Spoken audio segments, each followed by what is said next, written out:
কবিতারও থাকে কিছু ব্যক্তিগত ব্যথা, ব্যক্তিগত ক্লান্তি, চিন্তা, শব্দ কিংবা বাক্য।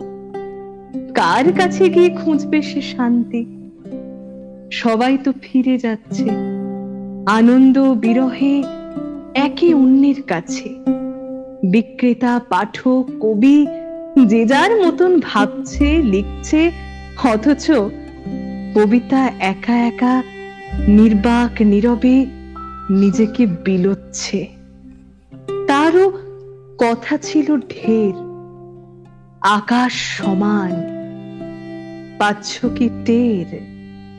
তারও কথা ছিল ঢের, আকাশ সমান। পাচ্ছ কি টের?